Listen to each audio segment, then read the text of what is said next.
Meeting for October 24th. Mayor Mark Sukup, Mayor Pro Tem Brett Hansen, Here.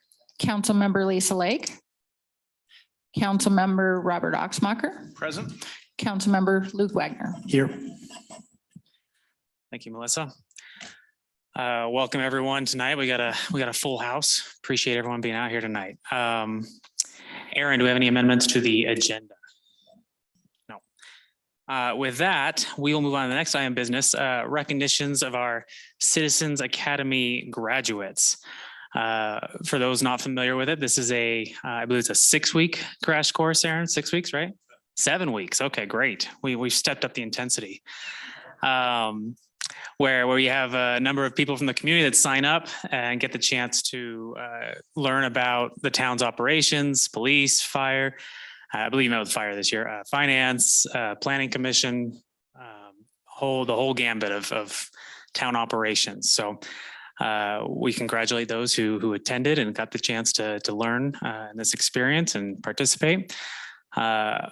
We would also invite you to consider ways that you can use that knowledge that you've gained over the last 7 weeks, whether that's volunteering on town committees or planning commission, or we have council elections next year, or just participating in the discussions generally around town. Just invite you to consider how you can use that to give back to the community.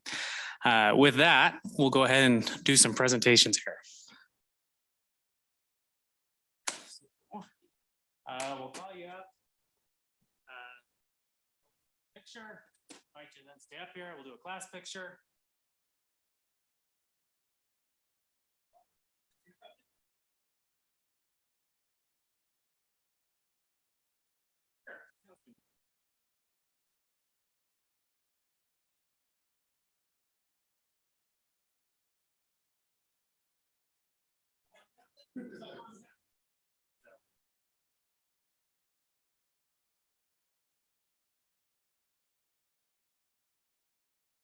Hello. Oh, yeah, it's working.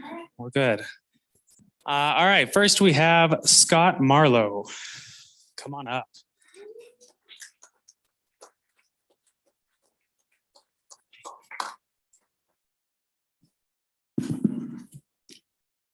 There.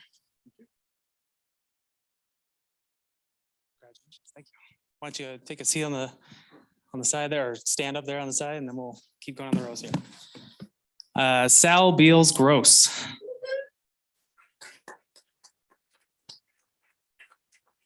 I like it. I like the enthusiasm. Thank you. All right. Thank you. We'll do a picture there. Good. Thank you. Thank you. Diane Marlowe. Come on up.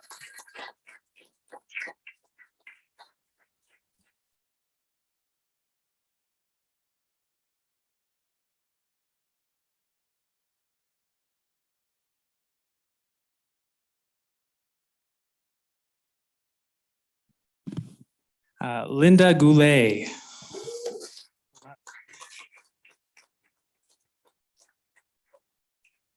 There you go. Thank you.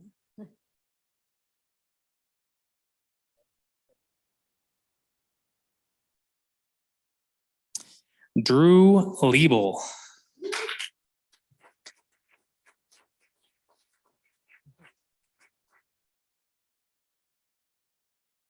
Liebel, right? Yes. Okay, great. All right. Jacqueline Moody.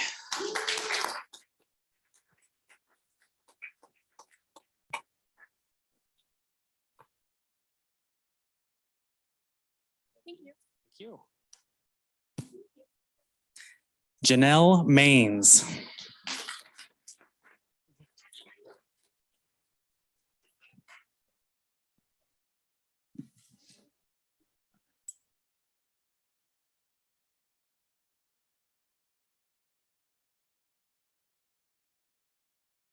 Julie Stoltman.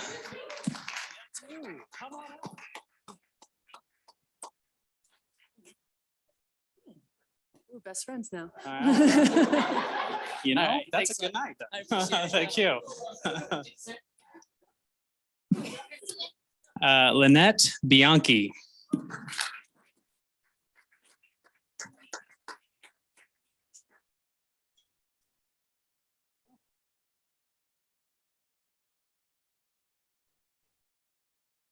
At any side you want.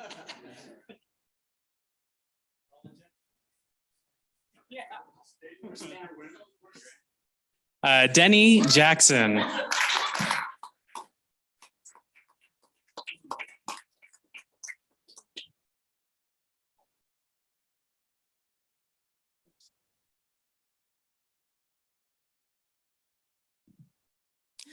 Carla Erickson.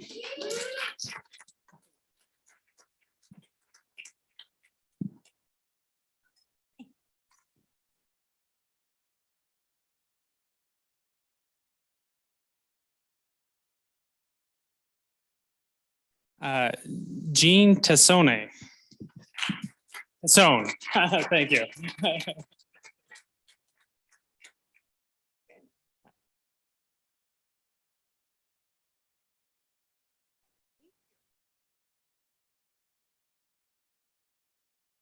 right. Debbie Solemn.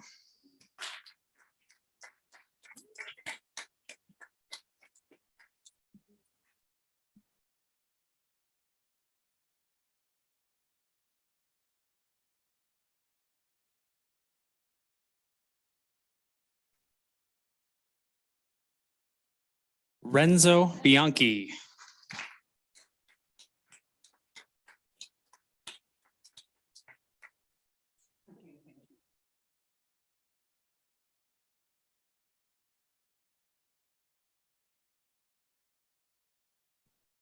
Melissa Johnson.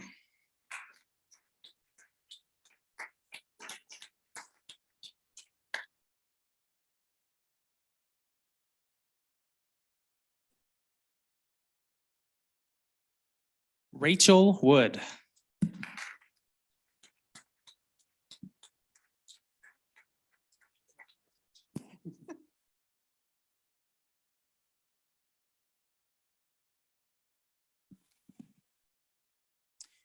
Richard Adair.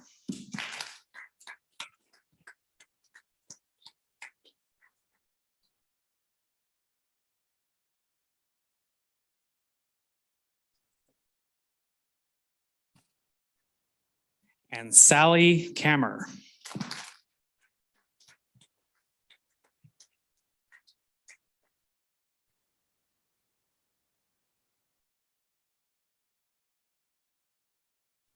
And one more applause. All right, we'll go ahead and invite everybody to gather in the middle here. We'll do a group picture. Actually, one big happy family. We are. We're one town, one happy family.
You good? You good?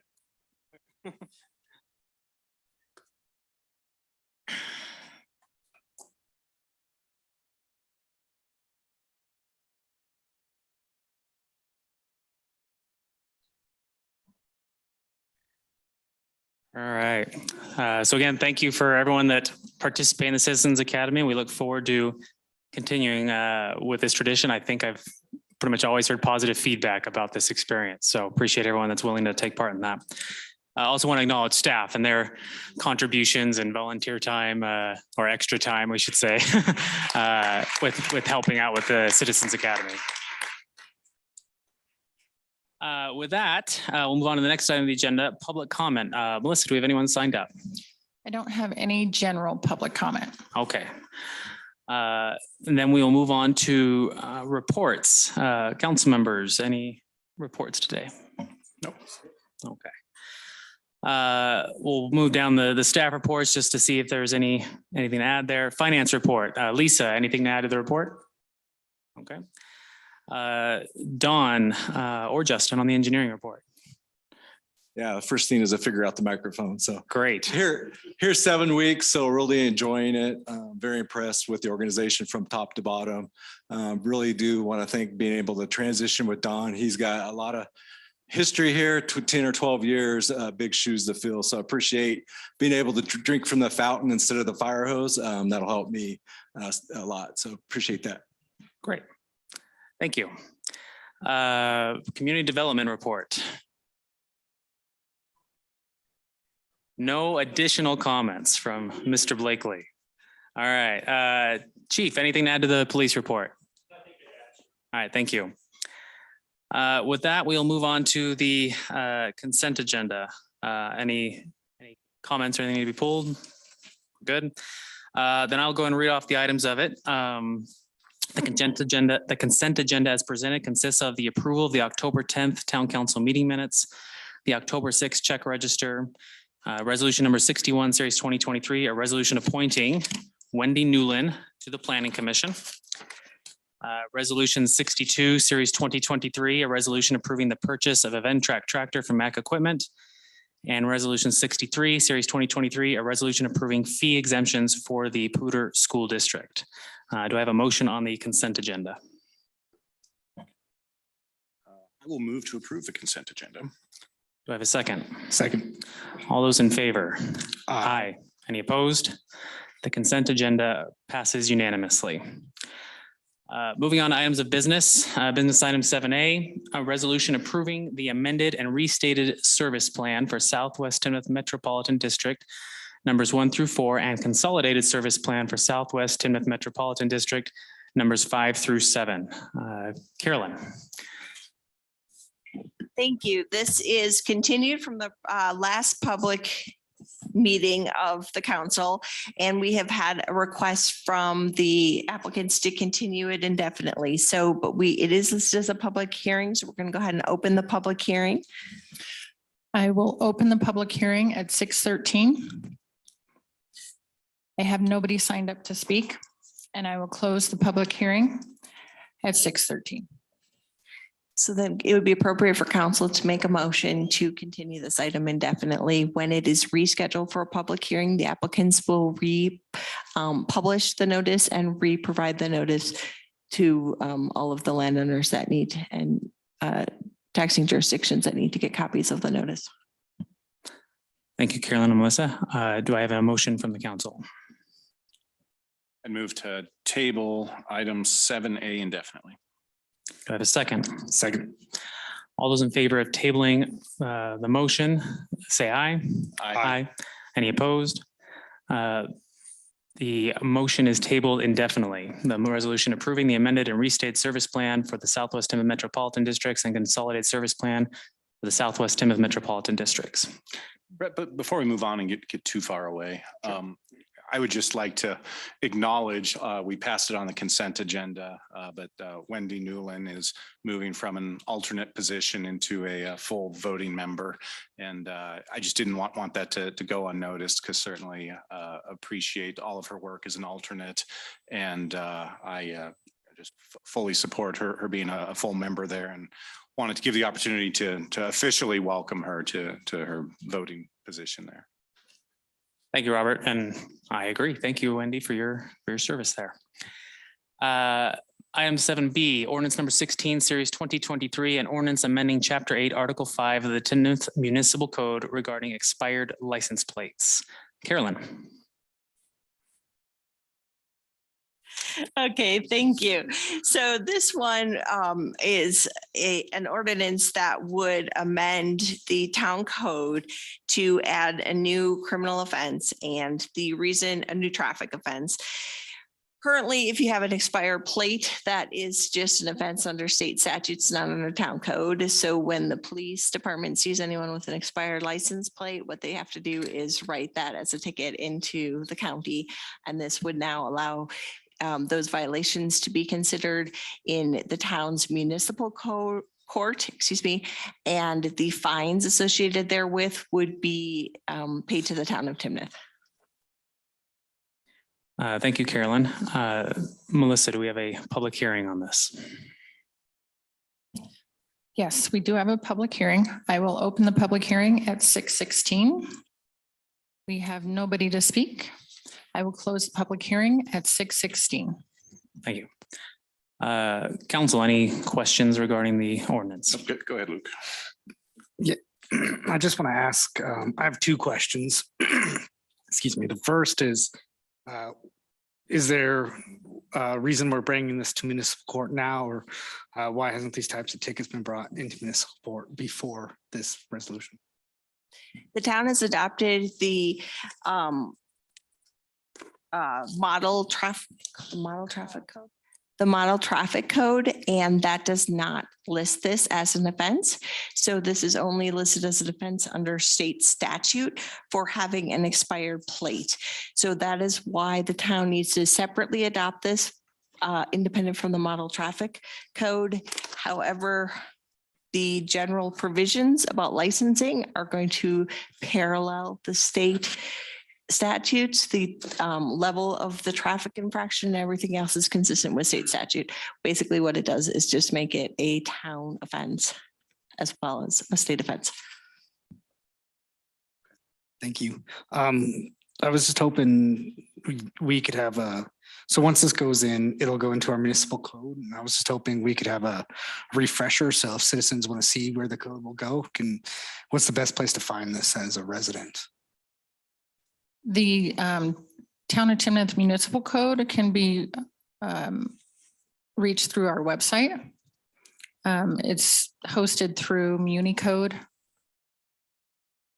But there is a link under the town clerk page. Thank you. I just want to make sure people could go and view it. Thank you. Carolyn, am I correct that vehicle licensing is a function of the state of Colorado, the Department of Revenue, correct? Yes, that's correct. And that aside from things like reservoir permits, we don't issue any vehicle license plates or anything like that by the town. Correct. Okay. Whether or not we adopt this, our police department has the authority to stop or contact vehicles that have expired registration, right? That's correct. And they currently have the ability to write those tickets into county court, and those individuals are held accountable, right? That's correct. I know some numbers were provided in terms of number of tickets that the police department is writing every month for this offense, and it's essentially 30 tickets plus or minus. I'm curious, and maybe the chief has information, but do we have an understanding of the breakdown?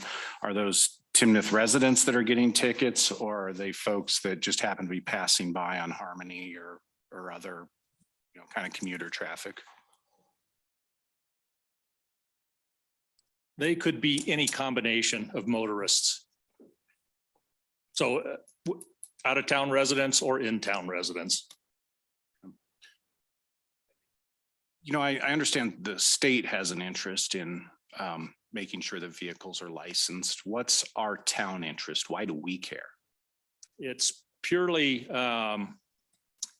convenience issue as opposed to a financial issue. When we issue a ticket for speeding violations, if they have expired plates, both charges go to the county. And this would be a modification in as much we could write them into the town. if those two events were to occur. And if we write it into the town, that fee, the fine, assuming they plead guilty or we reach a plea bargain, would go into the town coffers as opposed to go to the state. Is that correct? That's correct. And so those fines range from 40 some dollars up to $100, depending on how long the plate has been expired, right? Right. To be determined by the courts. So on an annual level, the additional revenue to the town, let's say it's 300 tickets a year. And if they were all maxed, max violations, the $100, it'd be something like 30 grand, 35 grand a year of additional revenue to the town. Am I doing the math right? It could be. It's just that it's a judicial decision. I guess I get back to the why. Why do we as Timnath care about enforcing state vehicle plate licensing? Well, generally, the ticket issued for expired plates, it might generate expired insurance, driving under revocation, driving under suspension, of which those charges would be included in a state charge, writing the ticket into the state court. If it's just a speeding violation, stop sign violation, and they have expired plates, it's really, unless we want to make the charges pertaining to the state, by and large, the state would, they would garner the additional finances for the fines. So it's more of a convenience thing, based on what I indicated by the speeding violations, the stop sign violations. And if we develop we don't split charges. We don't split, one to county court and then one to municipal court. So it's just a convenience issue. Okay, so if the only thing they have is an expired plate, we could write it into county, we could write it into here. The only difference is who gets the money. But if they're doing two things, like they have an expired plate and they ran a stop sign, right now, if they had both, you would most likely write that into state because you want to write one ticket, not split tickets. And so by passing this, we get the benefit of not only enforcing the license violation, but also some of those cases where there are two violations that would now come to us as opposed to the county. Is that right? That's correct. Okay. Carolyn, I know your name's on this, but kind of what's the driving factor? Was this something you requested, Chief, or Aaron, or where did this come from? I think it was the courts. Yeah, as we've heard how the number of tickets for expired plates how many and how, I guess, well, not super often, but it would just be something that we could take on in-house because it's not a criminal offense. It's still traffic. So it was just our suggestion, our recommendation to allow the municipal court to take those tickets. Okay, so it's a matter of convenience, and you're not concerned that the additional processing, the overhead of processing these tickets, and expanding the docket in court and stuff, that's not going to overwhelm our resources. There's no concerns about that. Not at this time. Thank you. I appreciate that. Thanks, Chief. Thanks. Maybe Melissa, maybe you'll know this. Do people ever make court appearances over expired plates, or do they tend to just do that all through the mail or online? Because they're not brought into our court, I don't know how often they show up. Okay. I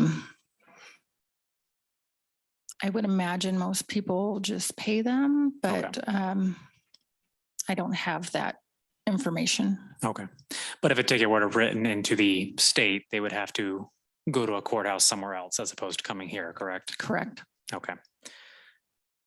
I think that's all the, I guess the last question I had. We're not adjusting the fine amounts by anything, are we? This is essentially the same as to your average person, and that gets caught in this. It looks the same to them. They're in a ticket, they pay the same amount of money. Correct. We plan on keeping them where they're at, but the judge does have discretion to change the fines. Okay, thank you. Any other comments, questions from the council? Nope.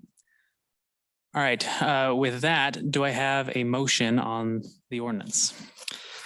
I move to approve ordinance number 16, series 2023, an ordinance amending chapter 8, article 5, the Timnath Municipal Code regarding expired license plates. Do I have a second? I'll second. All those in favor? Aye. All those opposed? Nay. The motion passes on a vote of 2-1. Ordinance number 16, series 2023, an ordinance amending chapter 8, article 5, the Timnath Municipal Code regarding expired license plates. Moving on, business item 7C, resolution number 64, series 2023, a resolution denying a town council waiver for required parking surface material related to the Red Barn Coffee Site Plan. Chad. Thank you, Mayor Pro Tem. I was actually just informed by the applicant. Never mind. All right. 1 second while I get this screen shared here.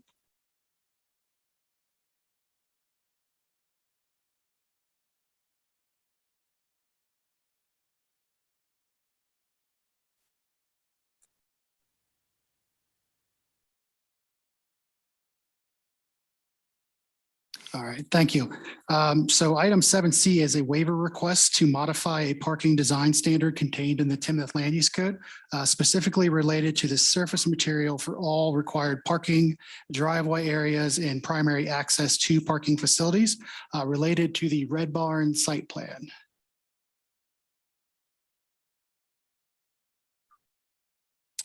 The proposed coffee shop with drive-through is located at 2100 Colorado Boulevard. The property is currently owned by 5258 Ranch LLC, represented by Ed Holloway and Derek Hoffmeister. The applicant is Ripley Design, represented by Clara Russo. The subject property is located east of Colorado Boulevard and directly opposite of Wild Wing Drive, which consists of a parcel of land totaling in roughly 2.2 acres and is zoned community commercial, which permits the use of a restaurant with drive-through, which is what that coffee shop would fall under. So within section 2.9.15.3, the town council has the ability to waive standards that are related to design, location, and access to parking, which is what this would fall under. The applicant is requesting the use of a semi-permeable paver system, which is called TrueGrid, to surface a portion of the site required parking spaces and associated driveway access to those spaces in place of asphalt, concrete, or similar materials, which is outlined in 5313 of the Timnath Land Use Code. Based on the square footage of the building plus the square footage of the outdoor seating area, the use requires 39 parking spaces.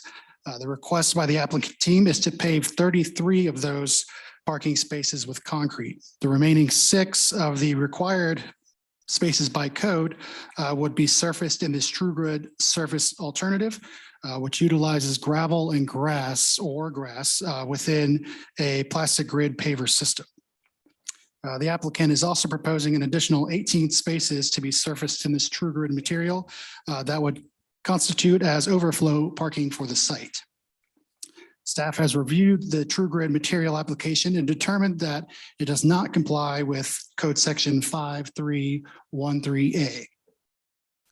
During the review process, staff suggested alternatives surface materials that would meet the code requirement, such as permeable asphalt and concrete, as pervious options that would otherwise be permitted in the code. Staff also suggested the use of exposed aggregate concrete options that would have the appearance of gravel, a gravel surface that would also meet this requirement that has been displayed as a want by the applicant team. staff is adhering to the code requirements that the required parking meet this standard. As mentioned earlier, there is an allowance in the code for staff to support overflow parking and associated drive aisles to be installed using the True Grid system. That section 5811 relating to the overflow parking for special events and peak parking, the town planner or community development director may permit unpaved overflow parking areas for spaces that exceed the town's required number of spaces. Based on table 5.6 within the land use code, which outlines the parking requirement. True Grid would meet this requirement in that overflow, therefore utilizing this material in that area, not within the required spaces, would be supported by staff. However, staff is recommending denial of the waiver since this request could meet the code requirement of utilizing asphalt, concrete, or similar surface material for those required 6 parking spaces without impact to the development of the site. Concerns over detention and drainage can be resolved without the application of True Grid. Staff review this request against the town council waiver review criteria and determined the following. Per section 2915.2, condition A states that the alternative better achieve the stated intent. The applicant has expressed the desire to waive this standard for the surface material to reduce the need for site detention. However, the applicant still has not provided data that the amount of True Grid material within the required parking areas is offsetting the size of a detention pond necessary for the site and compared to alternatives that are also permitted by the code. So there's not data shown that other permeable surfaces within these required spaces would not be able to be done within this site for it to be developed. Furthermore, staff has identified alternatives, as I said, should it be impacted by the application of asphalt, concrete, or similar material of which the applicant is detaining surface water for the property off-site. So currently the plan that is under review does have off-site storage for detention of this site. Lastly, the site plan is proposing 18 overflow spaces in addition to the 39 required. This area designated for parking not required by code could be utilized for additional detention within the site and alleviate any concerns of surface water. Item B, the condition does not apply. Condition C also was determined to not apply. Condition C, strict application or unique site features make this standard impractical. We do not believe that there are any unique features making the standard of parking materials impractical. Similar to condition A, the addition of these overflow spaces presented by the applicant is not a code requirement. And the location of these spaces could be used for detention if that was required. Also, in addition to those conditions, section 2915.5 has the actual review criteria for a town council waiver. Item A is that the waiver or reduction in the development standard is required for construction of the development project at the density to which the project is entitled and with all concessions or other incentives approved by the project. This criteria does not apply. Criteria B, that the waiver reduction in a development standard will not have specific adverse impact on public health, public safety, or physical environment. We do agree that this waiver would not have any specific adverse impacts to any of those criteria. And then lastly, criteria C is that the waiver reduction in a development standard is necessary because application of the development standards would physically preclude construction of a product otherwise meeting the requirements in the code or the intent of the code. The response is that adequate justification for this criteria has not been provided at this time. Alternate options are available to meet code requirements for the drainage within the site. Due to those findings by staff, we are recommending denial of the town council waiver for required parking surface material related to the Red Barn Coffee site plan. With that, I will turn this over to Clara with the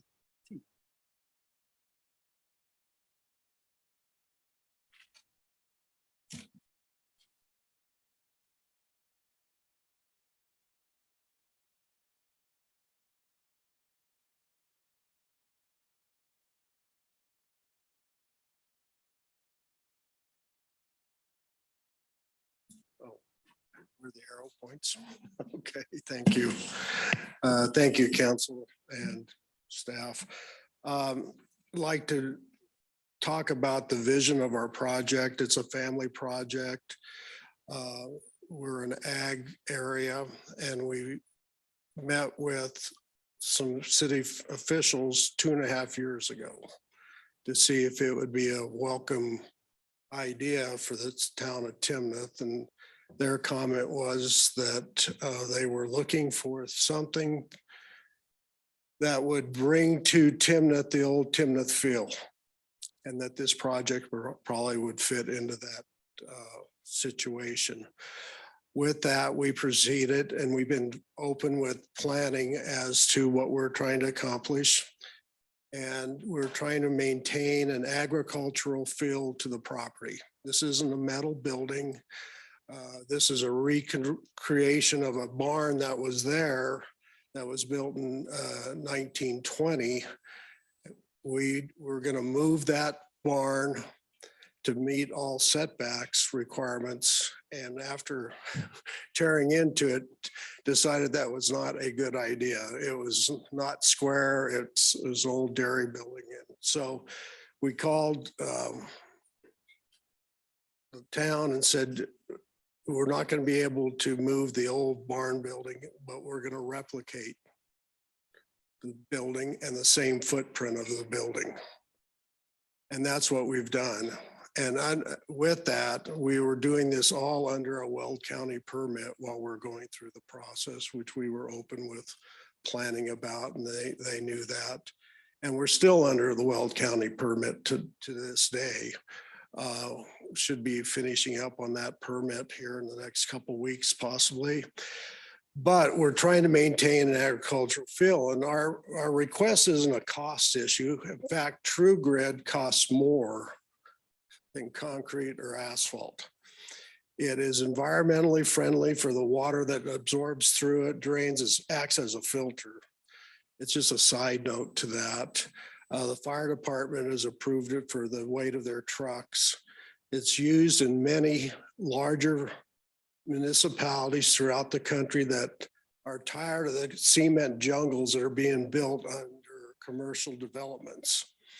And so we proposed to planning that we wanted all True Grid to make it feel more like a gravel, similar to across the street, the soccer fields. They're gravel, they're whatnot, they're exempt, but is similar to that feel. And I understand why open space would have that, same reason why we were looking for it.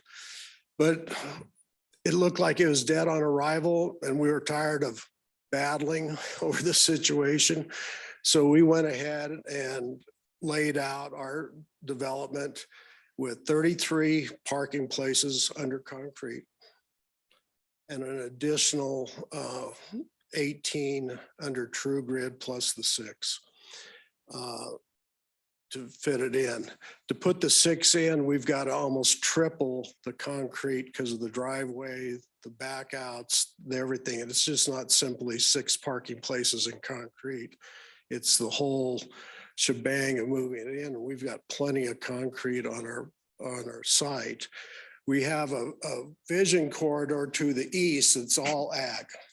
We're trying to be, we're going to have horses, goats, donkey, all be within off the side of the facility for people interactive with the coffee shop. And we're trying to just bring ag back into the city instead of kicking it out of the city. And that's why we're asking for this waiver. We're not coming here to say reduce our parking spaces. We've got more than's required. And we're hoping that you see our vision and what we're trying to do, and getting away from a concrete complete jungle on a little 2-acre parcel that we currently own all the space around it, which is ag Weld County. And that's where we're trying to sit with this project. And like I will say one more time, True Grid is more expensive than concrete. So we're not trying to save money. There's nothing been saved on this project. And we'd like to get it completed and go from there. And I'll turn it over to Clara. Thank you for your time.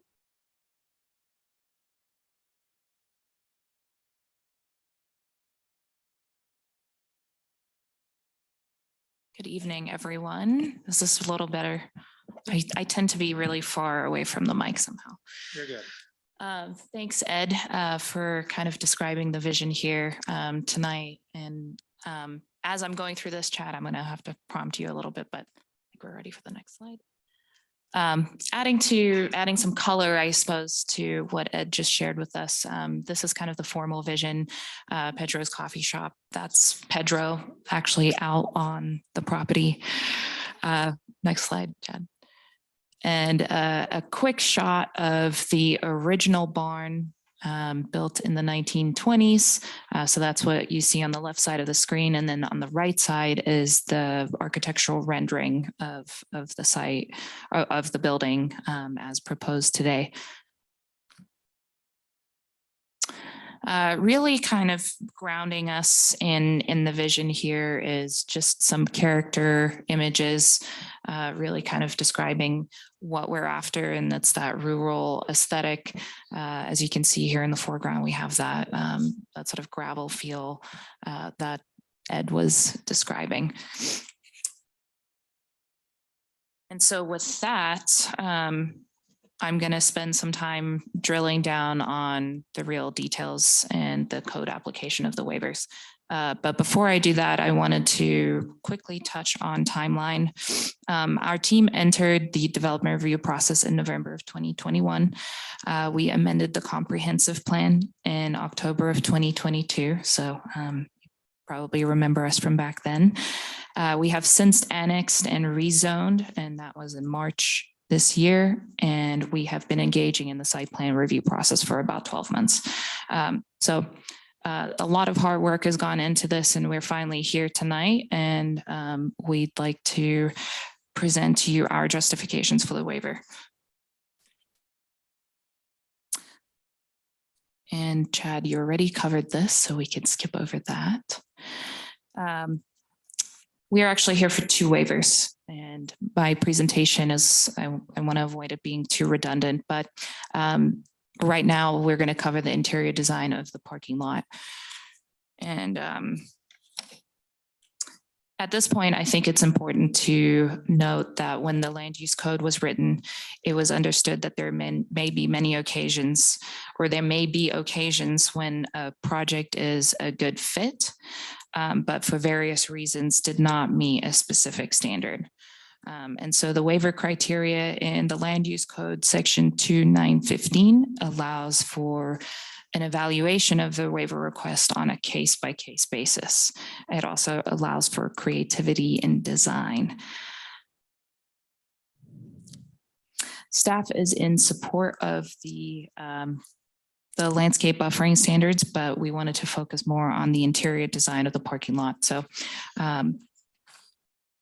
as we take a look at the site design, we wanted to flash this up on the screen for 15 seconds or so and just kind of ground you guys on where it's at and where it landed. Colorado Boulevard is on the left side of your screen there. We have one point of access, and we have sort of a circular pedestrian circulation path around the coffee shop, which is in the middle of your screen. We have a patio that's tucked into the corner on the southeast side. There's a drive-through option on the north, and parking is distributed to the south and to the east. I did want to note we are not making a decision on the site plan tonight. We're talking about the waivers. So I just want to be mindful of that, but I think it's important to give you context.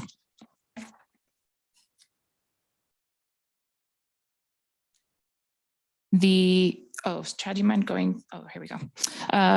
The code we are requesting to be waived is section 5.7 standards of design. And in the table, it states that all parking and driveway areas and primary access to parking facilities shall be surfaced with asphalt, concrete, or similar materials. The area highlighted in green is where we're specifically asking for this waiver request. And so the reason for the request is because we have a parking requirement of 39 spaces and 6 of those happen to be on the overflow parking area. So that's that little red rectangle on the screen there. Thank you.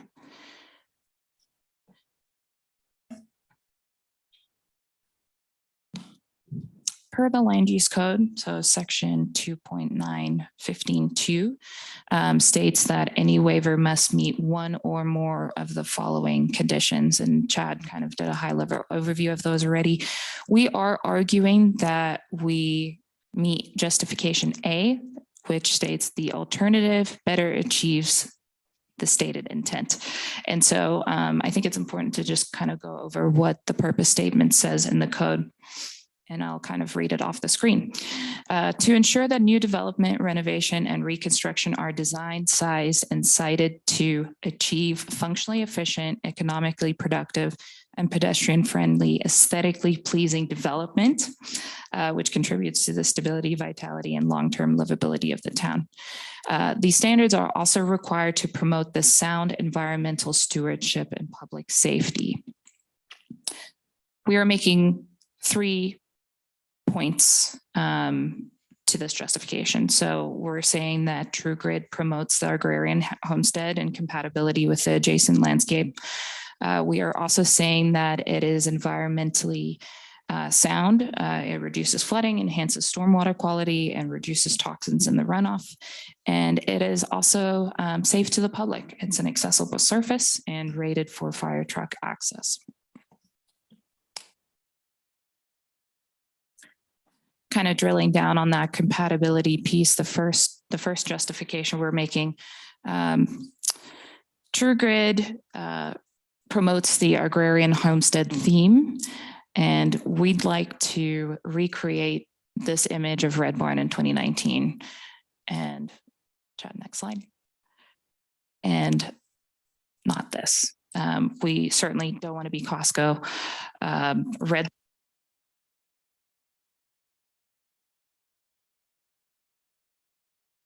Can you guys hear me? Okay. Red Barn is not surrounded by other commercial uses. We are located in farmland, and it just doesn't make sense to have this kind of aesthetic out there. And we truly believe that good design means blending our site into the landscape. And our second justification that TrueGrid is environmentally sound. We already mentioned that it is, it says impervious on the screen, but it is 100% pervious surface. So it allows water to pass through. Water is stored in the voids in the aggregate below the surface. And so it can mitigate flooding. Pollutants are also filtered out of the water through the same aggregate as it kind of infiltrates into the soil below. And then drilling down on our third justification here, we already mentioned this, but the surface is rated for fire truck access. So it does allow emergency vehicles to access the site. It can be striped for parking stalls, wayfinding, ADA spaces, and it is rated as an accessible surface. So meaning wheelchairs can use it with no issue. And interestingly, the voids in the aggregate actually speed up snow melt, whereas concrete or asphalt might not do that. So that's kind of a good benefit too.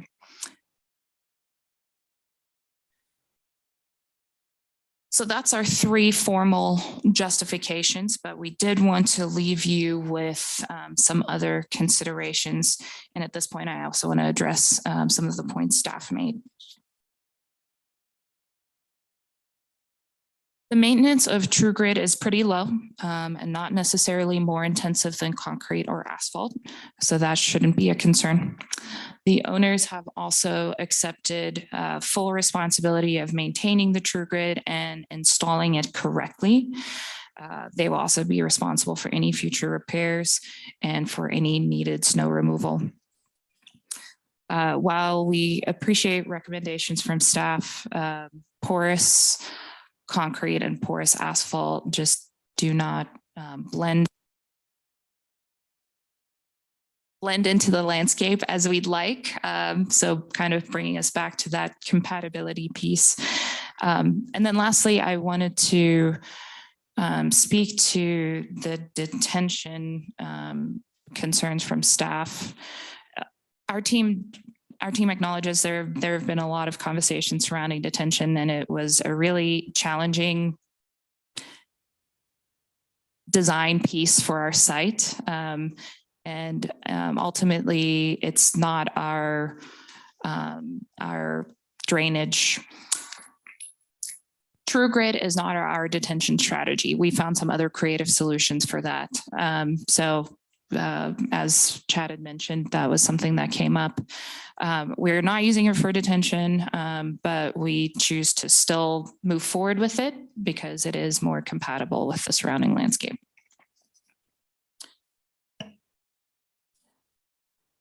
And that brings us sort of to the end of our formal justifications. And we wanted to leave you with some final thoughts on this. Chad, go ahead.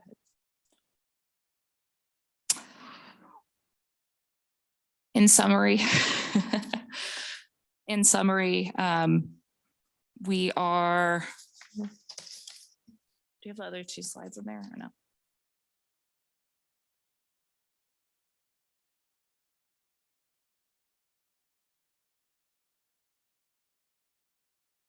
Okay. Well, one last point I would want to make regarding the concerns about where parking is located on the site, and we have more parking than is required. And that the reasoning for us there is we want to be good neighbors. We don't have commercial uses next to our site that would typically have a shared parking situation. We're kind of an island, and we don't want to impact Wild Wing Park or Wild Wing subdivision negatively. And so that's why we were providing the overflow parking, and we're sticking with that. In summary, I just wanted to kind of leave you with a closing thought that waivers are to be reviewed on a case-by-case basis, and I don't think you would be setting a precedent by making a decision on this. Red Barn is a unique proposal. Any other development that came in after this would be subject to the same standards. With that brings us to the end of our presentation, and myself and Ed and Derek are here. So if you have any specific questions for us, we're happy to work through them with you. Thank you. Let me get one question first before I kind of open this up to the council there. Can we flip back to the slide that shows the overall unofficial site plan? So just to make sure we understand the parameters of the discussion tonight, the disagreement between yourselves and staff is over 6 parking spaces of whether they're paved over with asphalt or whether you're able to use this TrueGrid material. There was mention that it's not just the parking spaces, but it's the driveway and the turnaround, things like that. So to make sure I understand, are we essentially talking about the bottom section of your overflow parking, whether or not that's asphalt or TrueGrid? Is that? That's correct. Okay, that's an accurate way of I think characterizing it. maybe the next slide, Chad, where it has the rectangle, the red. Yeah, and I saw Those the are red the six rectangle, ones. but I assume you wouldn't be putting asphalt in the middle of that. You'd probably be putting it on the bottom section. Is that, or am I not understanding that accurately? Let me ask you your clarifying question. So when you're talking about the section, do you mean in depth? If you're talking about going ahead and using asphalt, if this waiver were to be denied, I assume it would be the bottom section of this diagram that would be paved over. And it could be, yeah. Okay. Yeah. That's just kind of to indicate scale. But Okay. yeah, it could be located elsewhere on that. Okay. I just want to make sure we understand the option A and option B, what we're talking about. And with that, I will, and I'll just make the reminder to anybody watching today. When we talk about these waivers, this isn't about whether we like it or don't like it personally. It's us making a judgment based on the legal criteria that we are evaluating that's been explained earlier tonight. So with that, I will open up to council for questions and comments. Mayor Pro Tem, if I just may clarify real quick. Sure. Based on the comments you just made about this, yes, it is just for the 6 spaces that would be part of the required is what we are, as the waiver would be requesting, and it is for any adjacent drive aisles. So in my mind, that would make more sense for that to be the continuation of the parking lot that is existing now, not what is represented up in what would be considered the overflow area. And then, as you mentioned, this is just a review of the waiver independent of the site plan, although those were represented on screen, just based off of the criteria that is set forth in the code. Okay, so are you saying that it would be something different fundamentally from paving the bottom section of this parking lot? Or are you saying? No, I'm in agreement with that. It's just Okay. this representation here is a little confusing. It would just be an additional 6 spaces that need to be paved in asphalt, concrete, or similar material, including the attached adjacent drive aisle, Okay, which would likely, as you stated, be at the southern portion of right. this. And it'd probably be all 7 or so of that when they would just have one Exactly. random. Yeah. I mean, you could make exciting and pick a random one, I guess. But with that, I'll turn over to the council for comments and questions. I appreciate you made the point about whether or not this sets precedent. And one of the notes I had made is this opening the floodgates, which will of course come into detention. But Carolyn, from a legal perspective, do you agree that approving this one does or does not set us up for approving others similarly? Every variance request will be reviewed on a case-by-case basis, applying the same standards. So should someone come in with a substantially similar application, you'd need to have a reason for a different determination. But because there is every application is going to be different, it will not establish a set precedence. You'll consider each application on its own merits. Can we dig in a little bit deeper to the detention issue? Chad, you mentioned that one of the staff's concern deals with flood mitigation and detention, and that we don't have data that the true grid is a sufficient replacement for other strategies. And what I'm hearing here is that regardless of whether or not we do this, the flood concerns, the detention requirements, all that are otherwise accounted for. I'm guessing, do we agree on this point, or is there some disagreement between staff and the applicant? First off, I did not review the entire package. Steve did most of the review, but I've been in conversations with him on it. And my understanding is that there is detention that has been established off-site. And really the issue of the detention came down to if these additional 6 were paved versus true grid, increases the impervious area, but that can be accounted for on the site easily, in our opinion. So there's really not an overall detention issue. Okay. So, Chad, am I hearing that right? That Correct. Yeah. And that was in response initially one of their main justifications was to provide additional drainage and detention for the site. That's why they were using more pervious materials. However, there wasn't a justification brought back that if it was just the 6 spaces to have the concrete, that would tip that over and would not be something that could be developed on this lot. Okay. And then there was some discussion that this isn't just the cost of 6 parking spaces, but also the drive aisle to get there and maneuver space around that. Was that comment specifically with respect to if the 6 spaces were placed where the red square was there, or does that concern also apply if the 6 spaces were down at the bottom there? It would only apply wherever those spaces are. I would believe that those would be done here in that concrete or asphalt, similar material pavement here. So anything adjacent to it that basically you would back onto or drive on, the drive aisle, would also need to be that concrete or similar material.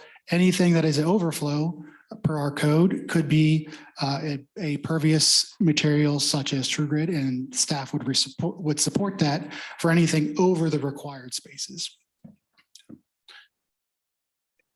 And I understand the legal standards are different, but we throw out our standards left and right when it comes to approving PD overlays.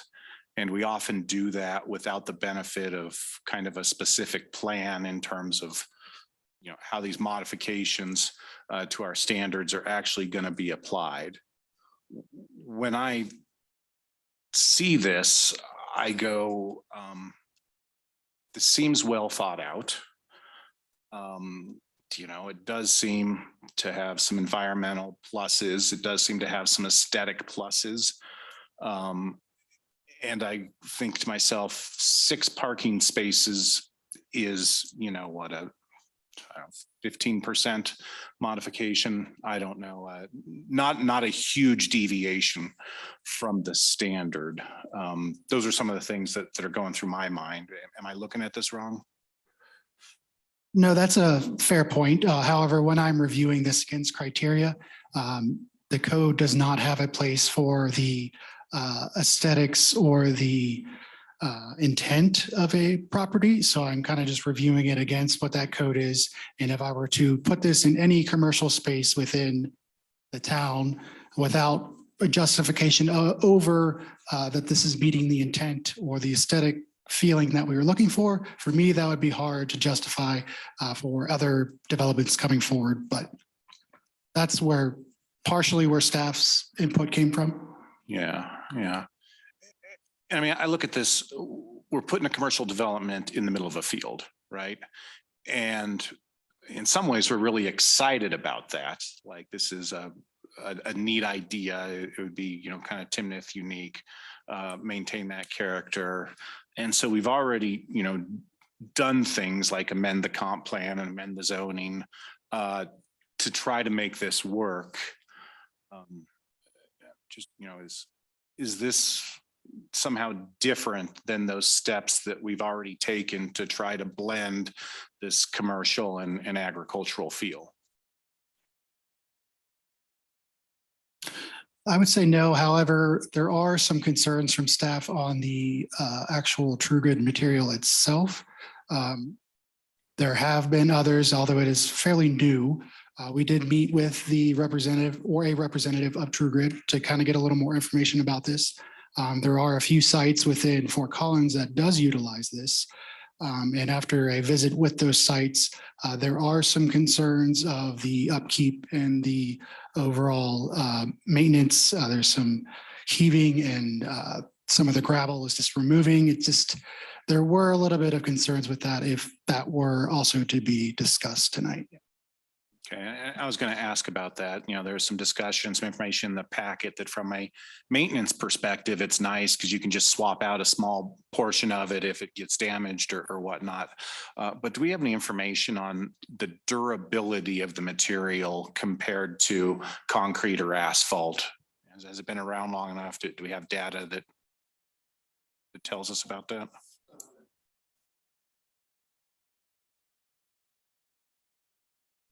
I've done other developments with asphalt and concrete. And I can tell you, whatever they said the durability of those items were, did not prove out. Especially on one location in Johnstown, we've replaced the concrete several times because of heaving and whatnot. And like I've indicated before, that this isn't a cost deal, it's aesthetics, absolutely. We actually had, when we went through the fire department code, which the slide got eliminated in the presentation by staff, there was 2 scenarios there where we only needed 25 parking spots. And another scenario, maximum scenario, where we needed 33. And this is because with code, I understand code, it's their Bible. They got to live by it. They got to run with it. They don't necessarily write it. They, you know, whatever, it's code and it's a broad brush that covers your whole community. And if that's the way you want to go, that's the way you want to go. we're trying to come up with what's going on. So with the fire department's analysis, they look at occupancy in the building. So we have retail, you have shelves and you have things. And so that just, when you have that, you have requirement of less parking. With code, it's a shell. We don't care what's in it. There may be only one person in there. You need 39 or whatever the number is per square foot. That's an awful broad statement in code. I mean, it does, code doesn't fit every scenario, and we all know that. It's going to fit 80%, 90%. It's great for big retail boxes and fast foods and Starbucks and Chick-fil-A and whoever. But this project has been totally unique.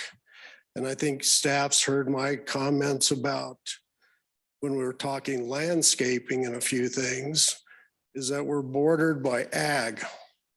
I don't think your code has anything saying bordered by ag by the same owner. Why do I have to screen myself? It's not in the code.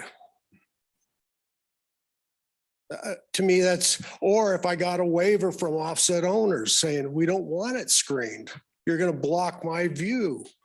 It's not in the code. So that's where it all sits up. True Grid is as durable as the others, probably more durable than asphalt, maybe a little bit less durable than concrete if it's put in correctly. But like you said, the beauty of True Grid is you pull out a couple grids, you put them back in, you go. We've already said we're responsible for that. We're not asking the city to come in and repair our parking lot or our True Grid part of it. And we're giving way more parking spaces than required by code. So we think the trade-offs and the aesthetics and what we're trying to create for this town is well worth it.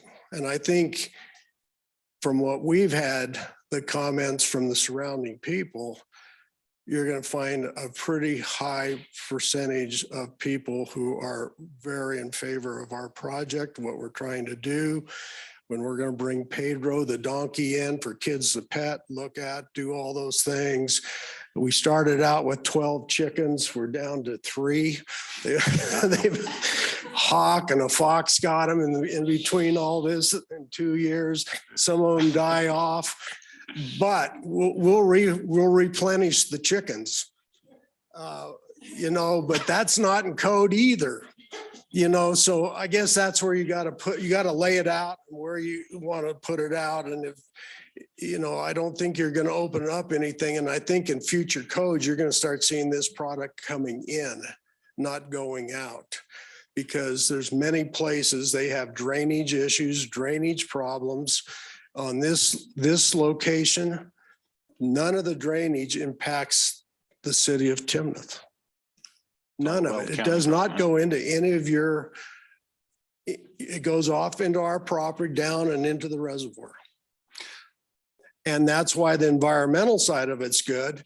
Yes, the True Grid does act a little bit for detention. Is it detention or detention a little bit, but we've solved all the rest of capacity that it won't cover. And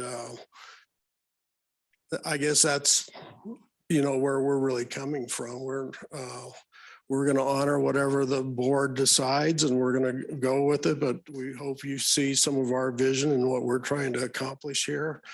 And anyway, it's a long battle, and it's you're battling against a book. Mm-hmm. You're not battling against anything that has a mind or can think on its own. It's just a book. And guys, you can't cover it all. Thank you. So I appreciate, and thank you for that. I appreciated the point that you made, which is we're putting in more parking total than is required because we didn't want to negatively impact the park across the street. And then I I appreciate that being forward looking. Chad, per the code or whatever, is it 31 spaces that we would require there or 30? So for this use, it would be 39 spaces is what this use based on the square footage of the building and the square footage of the outdoor seating comes to 39. 39. And I just want to clarify the statement about the fire code and how it is determining occupancy. That based on the building plan differentiates a use within the building with an office space within it. However, code only has reviewed against the primary use of any use coming forward for the parking requirement. That use being the restaurant with drive-through. That's why that number is different than what the fire code would have for that specific use or uses within the fire code's determination. So we require 39. The proposal here is to pave 33 and then have 6 plus the others all be the true grid, right? That's correct. I'm just curious, you know, if they had come to us and said, hey, we're doing a coffee shop. Yeah, people can come in, but we expect a lot of drive-through business. If they had come to us and said, hey, we think this lot is going to be underutilized because a lot of our business is drive-through, is that something that we would have entertained a reduction from that 39? Or is that something that we would hold pretty firm on? I think we kind of have that accounted for, both scenarios. Obviously, we want this to do well within the town and expect it to meet those requirements and occupancies levels. However, I don't think from staff's perspective, that would change our stance as the code, how we read it is asphalt, concrete, or similar materials. We just do not feel that this is meeting that similar materials on this lot or within the town's code. Thank you. Appreciate it.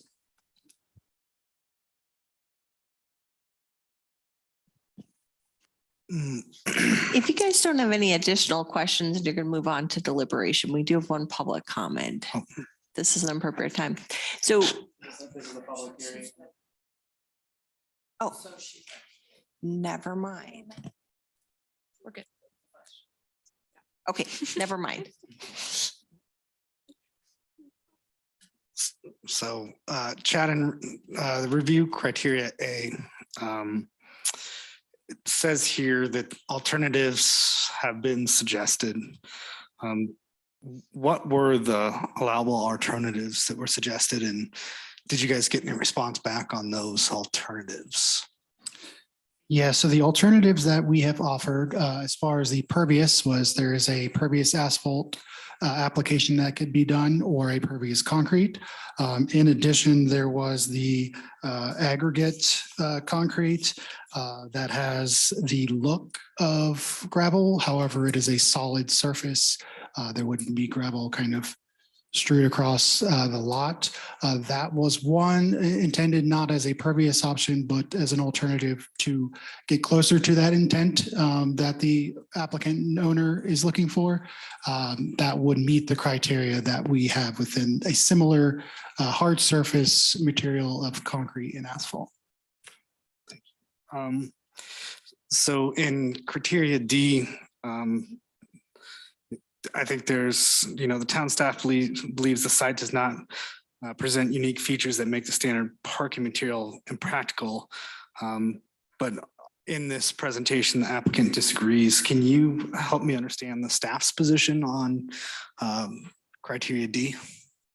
Yes, so although it is a smaller lot, we do not feel that it's presenting any unique features that it would not be able to meet the detention or any requirements per the code for this site.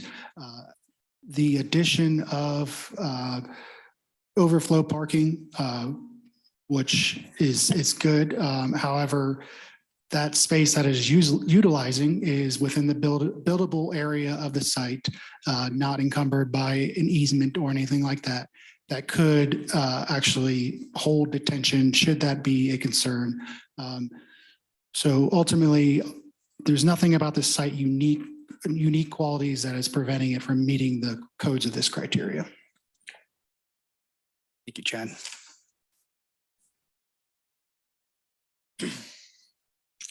May I add Yes. something?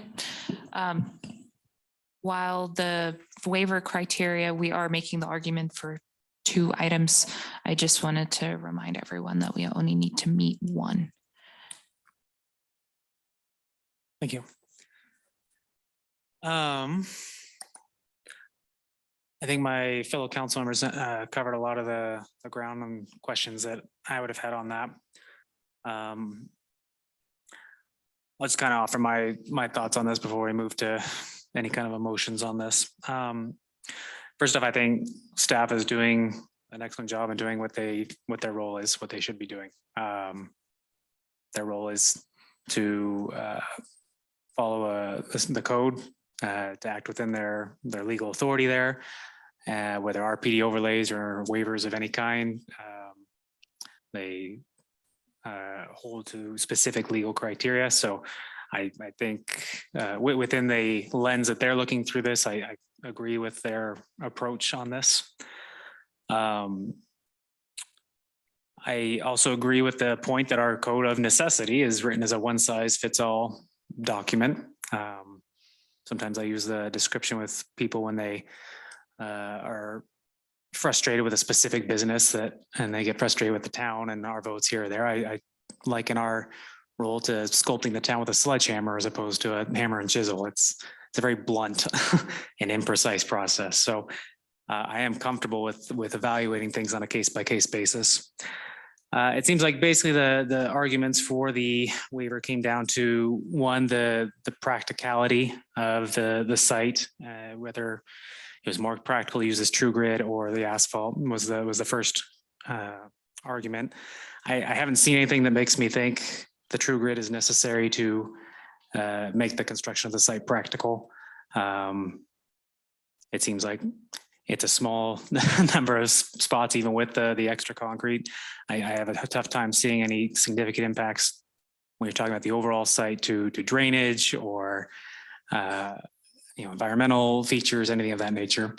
And so that leads me to the second criteria, which is essentially comes down to the aesthetics. I think it is a unique site. I think there isn't really anything like it in Timnath.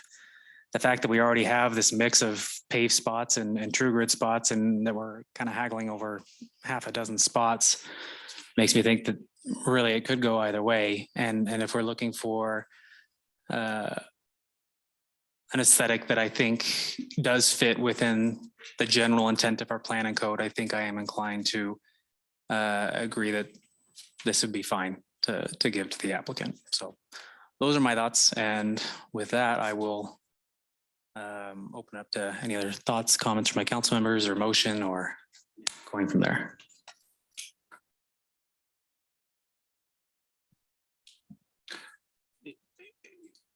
I think this is well thought out. And I think that the requested waiver here is reasonable. I think it's minimal. And I think it makes sense. I appreciate all the work that staff put into this, and do appreciate them holding the line. But the explanations I heard here today make me think this is reasonable. And so based on that, I would move to recommend approval of the town council waiver for required parking surface material related to the Red Barn site plan. And then we could just go right to a second from there, right, Carolyn? We do, and then I have a point of order. Okay. Do I have a second? I will second. Okay. Do we have a point of So order? in your meeting packet, you only have a resolution to disapprove this particular variance. So should you pass this motion to approve the variance, what I would recommend is that we modify the resolution to be a resolution of approval. And if you can specify the findings that you make, I heard one of you say that so for section 2915.2, one of those conditions must be met. And then the other conditions you consider are the 2915.5. So if you wanted to indicate as part of the motion, which of those conditions will write them into the resolution? Okay. I'll go and make the motion. I would move to modify resolution number 64, series 2023, the resolution denying the town council waiver for the required parking surface material related to the Red Barn Coffee site plan. I would move to modify that to an approval of the requested waiver based on the review criteria 29152A, that the alternative better achieves the stated intent. Specifically referring to the overall intent expressed through the code and the comprehensive plan to promote agrarian aesthetics in our development. And do I have a second on that modification? I'm fine with that. I'm also wondering if C, the effect of other standards will be improved by not applying a particular standard, is also a finding that the council would be comfortable making here, and that both exceptions apply. Can you elaborate on that a little more, Robert? Which standards are you referring to that by not requiring the 6 sites be paved, that ultimately the effect of this standard will be improved largely for aesthetic reasons by not applying that standard. I don't know if I was articulate there, but. Carolyn, are you good with that as a motion to modify? I'm fine with that. So Okay. that's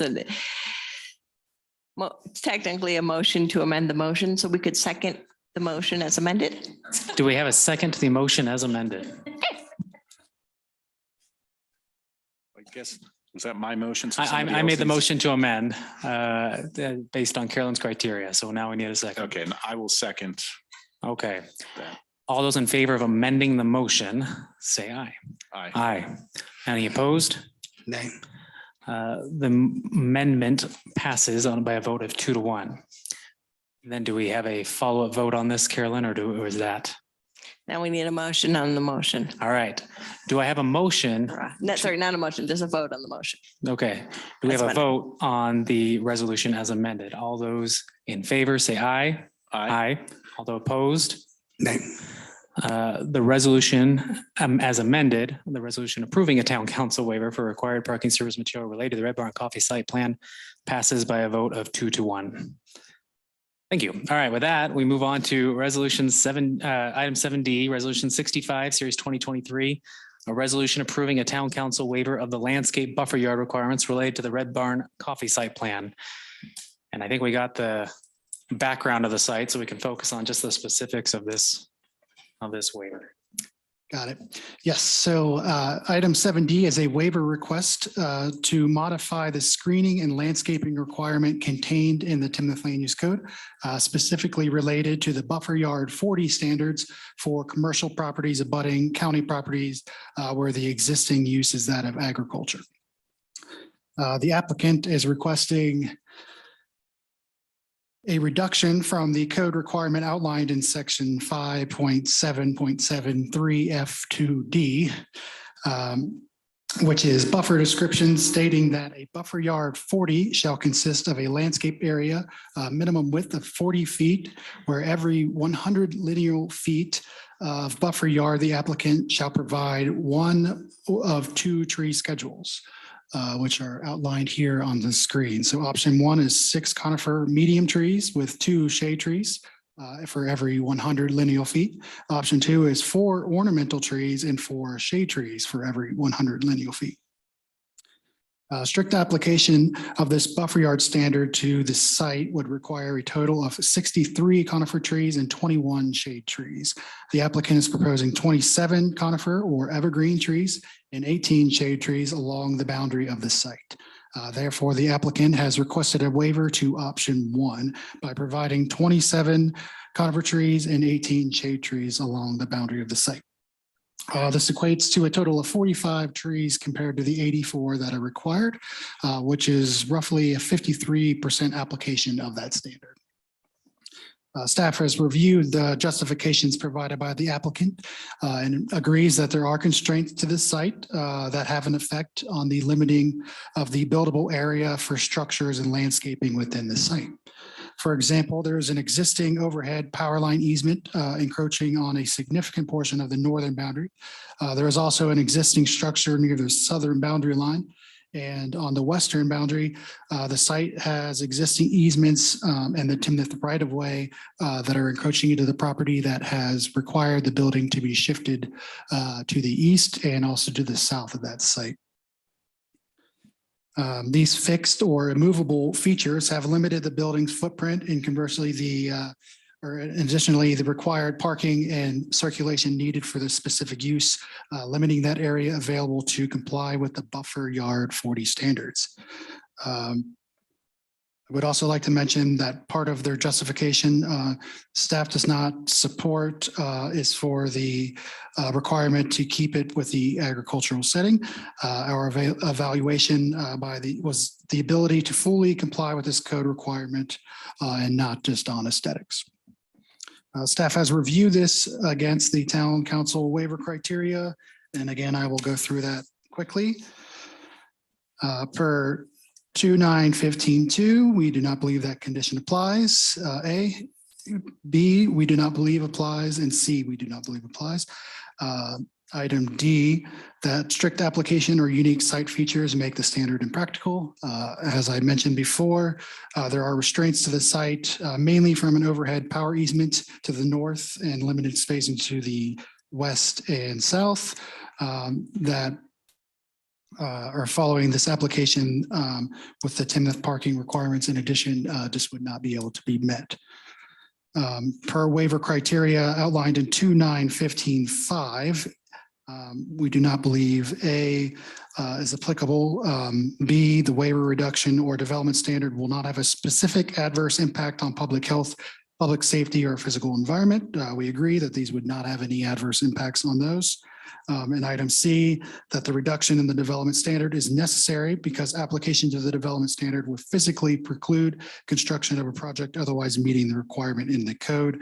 Strict application of this code in particular, in conjunction with the overhead power easement located on the property, would significantly shrink the width of the lot available to develop the site as a coffee shop. And we just quickly did a little graphic here, not showing exactly what the site is itself, but as you could see to the north, there is a 100-foot power authority easement that is partially within this site. Additionally, you see the right-of-way that is being dedicated and the utility easement to the west that has forced the building to be shifted to the east. Also, there is an existing home structure to the south, which is kind of limiting where the ability to design or create this south boundary lot. So they were limited in that capacity as well. So that's just a quick graphic kind of representing some of those constraints that are noted by the applicant and agreed by staff. If Clara has anything else she would like to add to this. I do not have anything to add. Thank you. Sorry, one last thing. Yes. I forgot to mention that based on these findings, staff is recommending approval of this waiver to the landscape buffer yard requirement due to the physical constraints that preclude the standard from being met. The request is for a reduction from the required to a 50% minimum application to this code section. Thank you, Chad. Council, any comments or questions? I do have a question. I get why there are reasons to reduce the number of trees here. You know, we have these standards in part to deal with screening to adjacent properties, and understand it's the same owner and adjacent properties. Those things don't apply. But also we have some of these standards to kind of promote, you know, the planting of trees in town. And I think that's a good thing. Trees are good for the environment. You know, they assist with photosynthesis and all those great things. So I'm curious, both from the applicant perspective and from the town legal perspective, would it be acceptable to make a condition of approval here that the on-site trees can be reduced to the requested 45, but as a condition, they would plant the trees that they're not planting here on, town public land, maybe Wild Wing Park.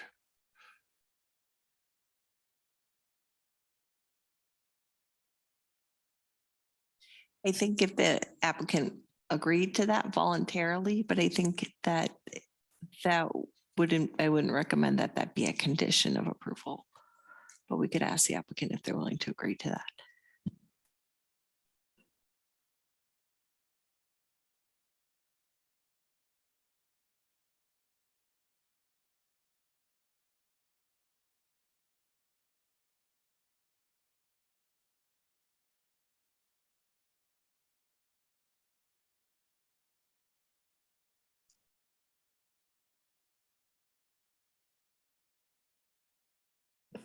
Now you get back to my argument that we're going the most expensive way.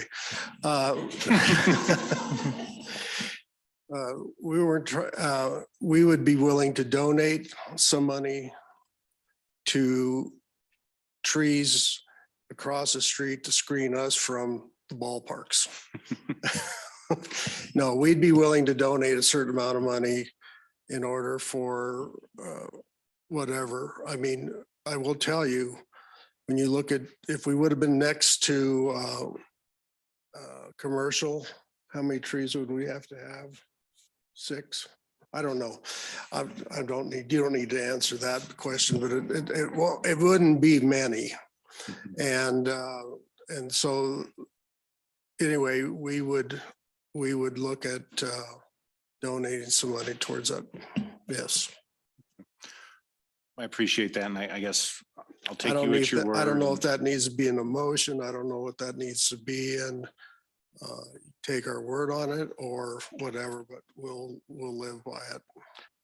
I appreciate it. I think the advice from legal counsel is that we not include that as a condition.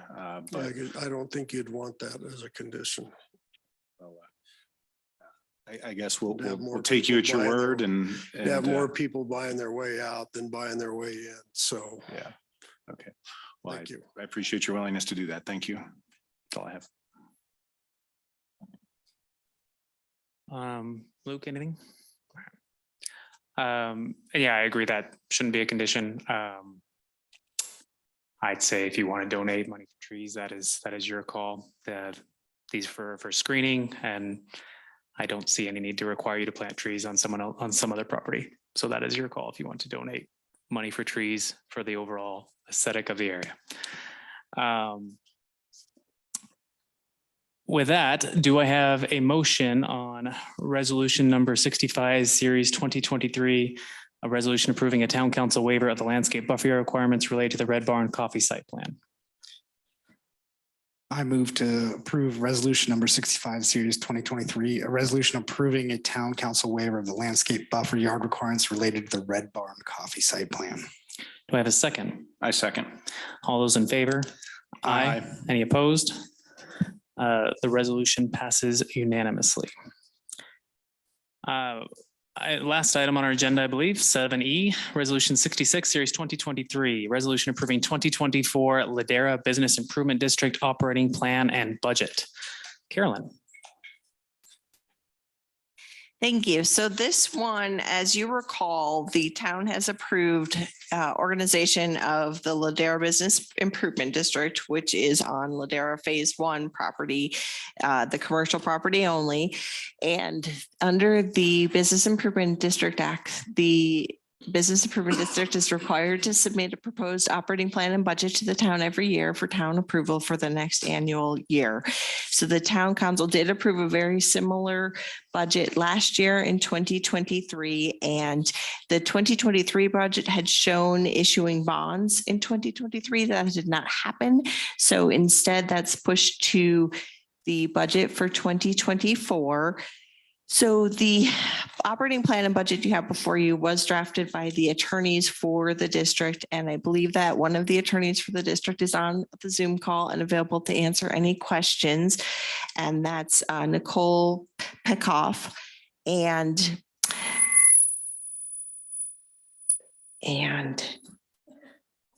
okay, so another thing to point out is that if you had a metropolitan district for either a commercial or a residential district, you would have a service plan approved by the town that has a lot of terms and conditions. In the case of a business improvement district, those terms and conditions are put in the operating plan instead of in a one-time approval service plan. So you'll see that the operating plan before you contains a limitation on debt and limitations on mill levy and a lot of the terms and conditions you would normally see in a service plan. I have compared the operating plan to the originally approved operating plan, and there are no substantive changes. So all of those restrictions have continued at the same level. So at that point, I have no concerns with town council approval of the operating plan and the budget. And then, as I noted, I think Nicole is available to answer any questions, and I can also answer any questions. Thank you, Carolyn. Council, any comments or questions? Luke? Yeah, I have a couple questions. Just to make sure I understand what we're reviewing tonight. So we've got 50 mils for debt and 50 mils for operations. Is that correct? And can you help me understand the difference in the purpose of those mills? Sure thing. So this is consistent with the model service plan, again, that we would have for a metropolitan district. And I believe that there's also an aggregate mill levy cap, if I recall correctly. And let me find that real quick. So the debt mill levy limit would be. Okay, so the debt mill levy is for paying debt, and the operations and maintenance mill levy would be for ongoing expenses or one-time capital improvements that have not been covered by debt. And then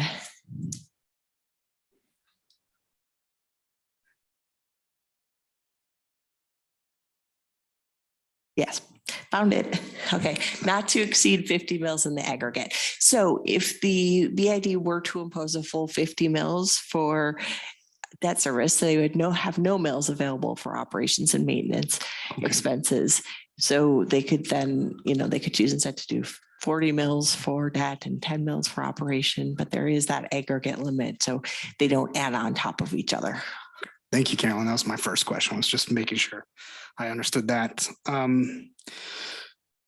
So within Part B for the district revenue, it talks about the district anticipates developers funding for revenue sources and therefore after derive from property taxes.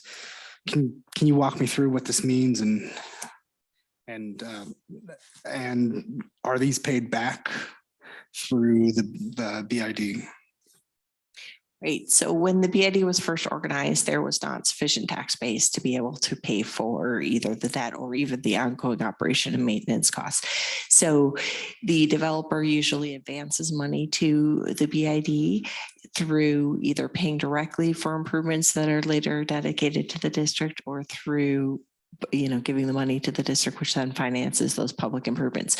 So the initial developer advances would pay for the initial design and construction of those public improvements, and also the operation and maintenance expenses until the tax base gets to such a level that it can then support repaying those costs. They would eventually be repaid, presumably, depending on the agreement between the developer and the district. So in the budgets in future years, we might see that developer payback in the budget then?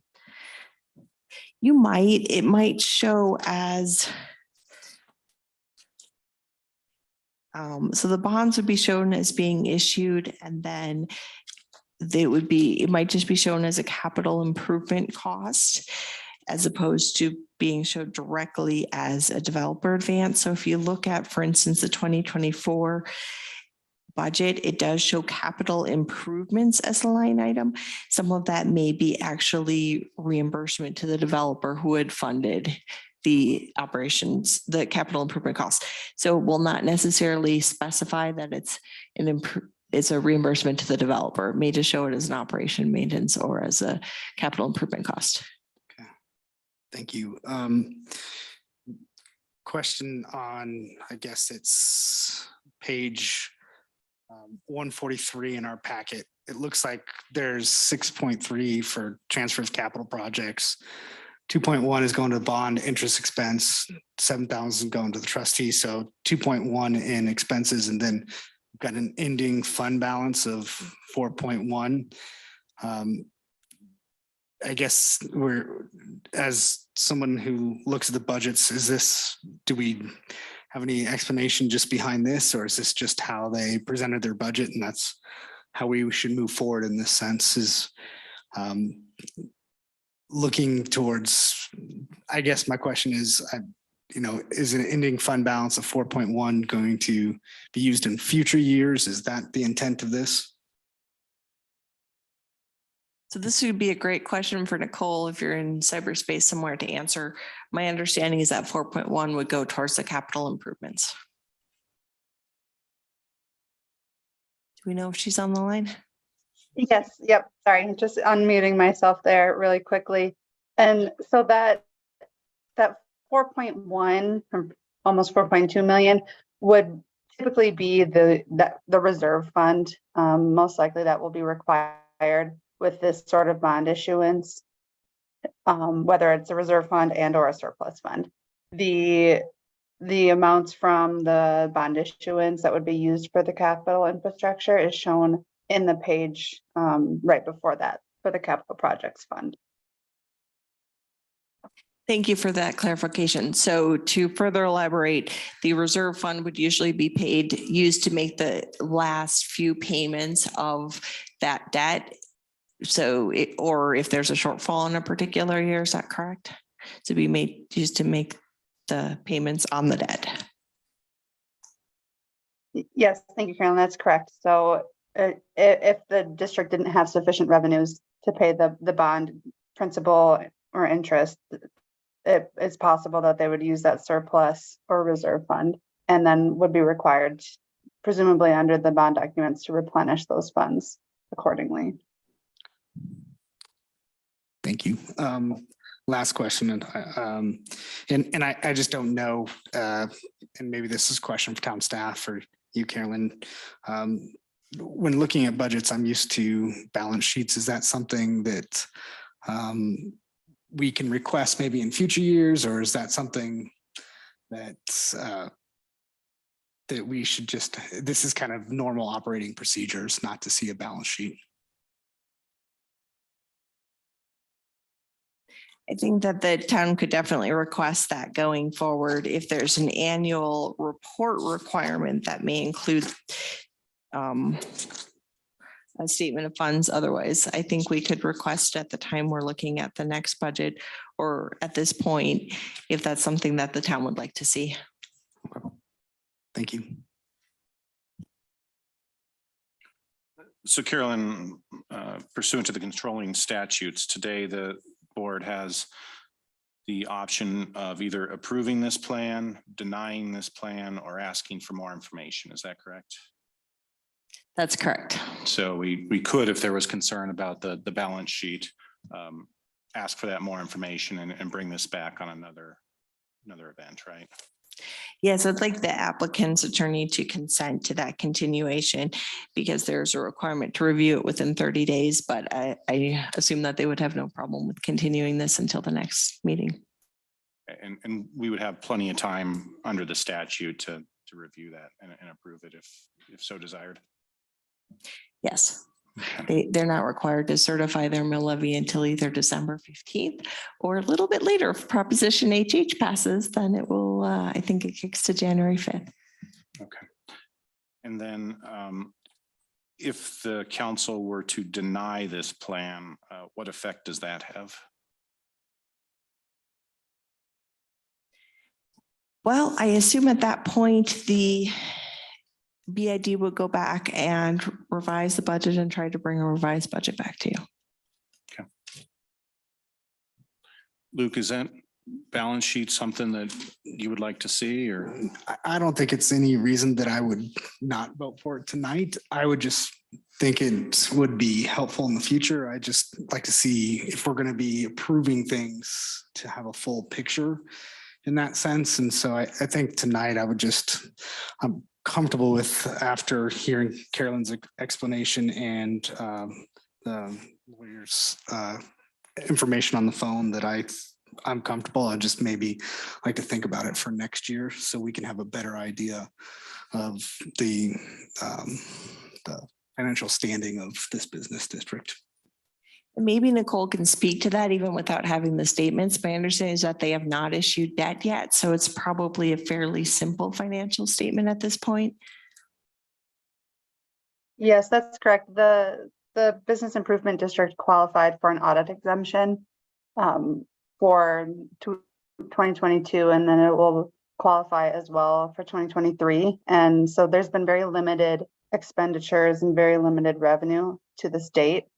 And I'm happy to provide the unaudited financial statements that we may have. I do not know if it's as of December 31st, 2022, or maybe even June 30th of 2023, but we can provide those just after tonight's meeting, just so you have that information. And I'm happy to provide it moving forward when we do submit each year, when we do submit the operating plan. Thank you for that. Appreciate it.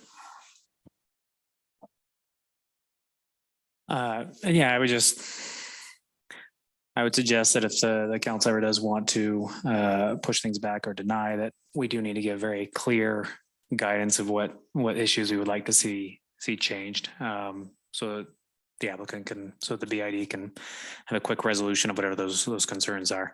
For my part, I mean, this is essentially adopting the same budget we approved last year, since they didn't issue the bonds last year. It's what we went through last year. It's $100 million project, and they're moving forward with all that infrastructure that needs to get put in place. So I have no issue with it. With that, do we have a motion on resolution number 61, series 2023? Sorry, I was on the wrong page there.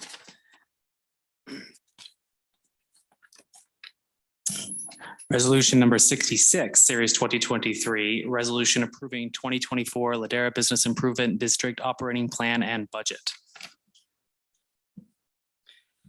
I move to approve resolution number 66, series 2023, a resolution approving 2024 Ladera Business Improvement District operating plan and budget. Do I have a second? Second. All those in favor? Aye. Any opposed? Resolution number 66, series 2023, resolution approving the 2024 Ladera Business Improvement District Operating Plan and Budget passes unanimously. With that, thank you, everyone, and thank you for those that stuck with us through the night. And do I have a motion to adjourn? Move to adjourn. Do I have a second? Second. All those in favor? Aye. Any opposed? We are adjourned.